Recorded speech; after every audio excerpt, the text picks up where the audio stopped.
Hello everybody, welcome back to Let's Play World of Warcraft, Wrath of the Lich King. Last time we ended at the barrens, and as you were able to see there, I still try to increase my mining, and that's exactly what I did after the session ended. I went through the barrens, collected some more ore, and well, we got to 105, which is great since we will be able to pick up a lot of the mining veins that are around the barrens, so that should be nice and easy. And yeah, with those things being said, I hope you enjoyed episode 1, and I guess I will catch you once I return back to the barrens and continue questing. And we are back at the Crossroads with another level up.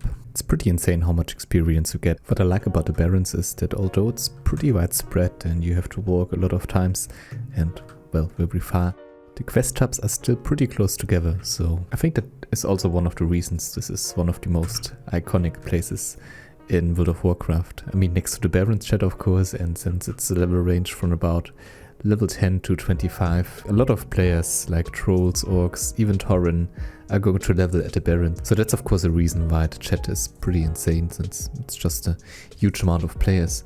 If you plan to do the quests around this area, always make sure to pick up the Centaur quests from Ratchet Gate. So that's like 2 more quests, with actually even more since it's a pretty big follow-up quest line. Especially at the last quest, when you will be able to get a ring with 3 agility and I think 1 stamina, which at this point of the game is pretty huge. Those enemies tend to run away, so in the end, like when they are very low, try to finish them immediately.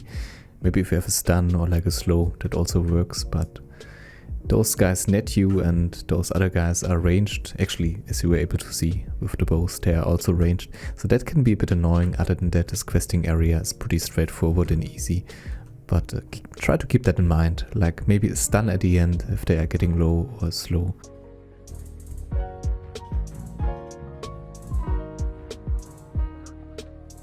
This is Cleric Kota Bane. He patrols around this area and is very important for one of the quests. And actually very, very important since this is the quest that also leads to a lot of follow-up quests. I explained already that those quests give very nice rewards, but they are also pretty easy since they only require you to kill a leader. Although I shouldn't say that, since the next quest line, especially on private servers, can be a bit tricky. The leader we are going to kill around this area right here, well, let's just say he doesn't spawn right away. You need to kill a few mobs around the area, and depending on the scripting, this can take a while. Unfortunately, that Sunscale's creature didn't have a head.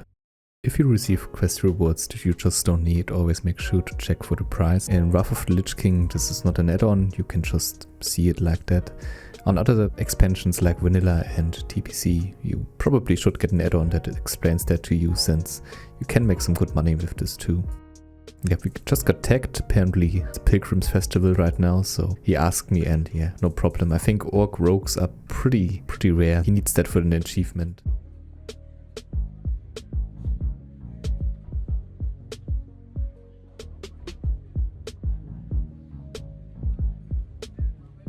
I think it's kind of funny that orc rogues are so rare.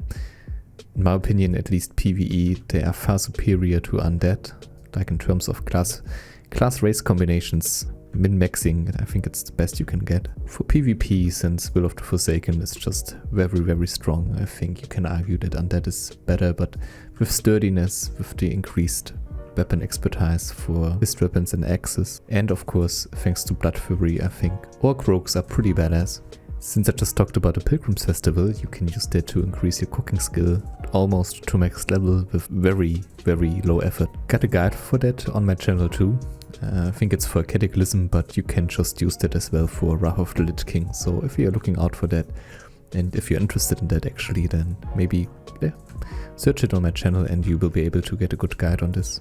The event itself is by far the best way to bring up your cooking skill.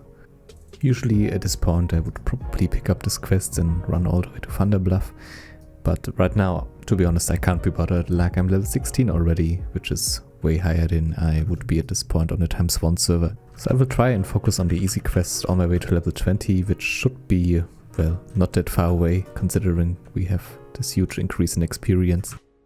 Around level 20 I think we are going to advance to Ashen Vale.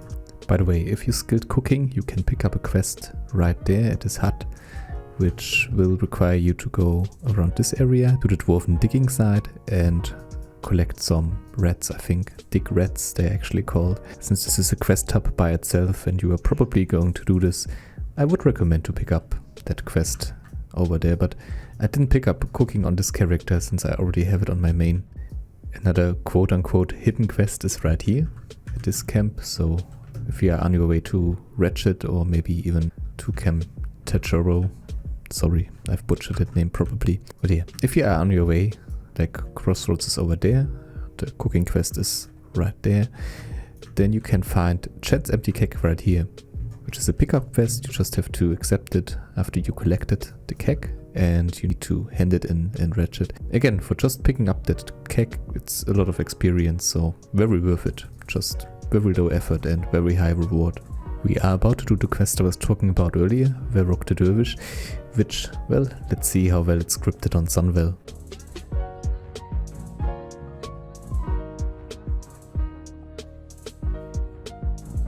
Because depending on the server I might be here for a while. Okay, never mind.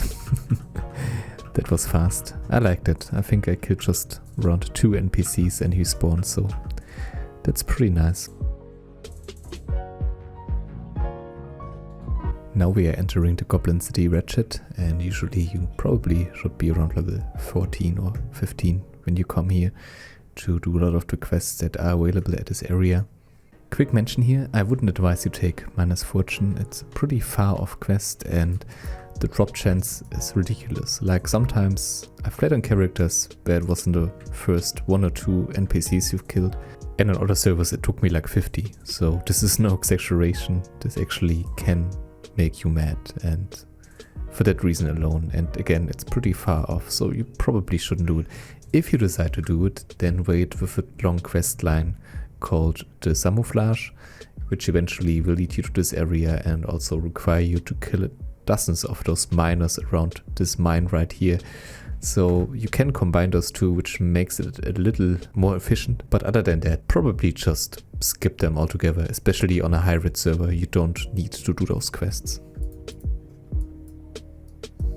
Another thing I like about the barrens is that you can combine quests pretty well. Like for example, everything revolving around Raptors. Especially in another chain, you need to gather some feathers around this area for Raptors. So if you have at least 2 or 3 of those raptor things combined, then you are pretty efficient. Otherwise, maybe collect some more quests until you can do them.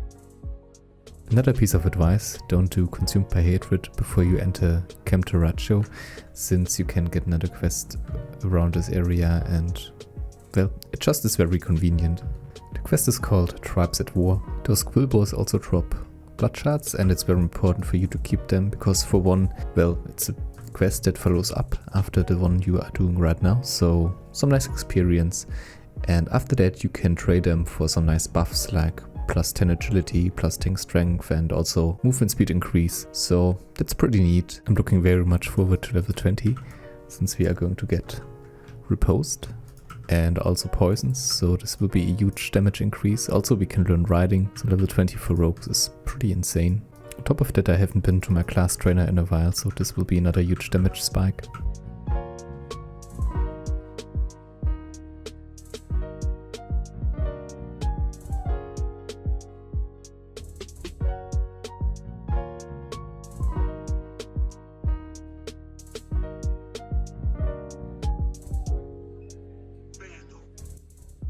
I think this enemy is going to push me towards level 20, and I think with that, nice.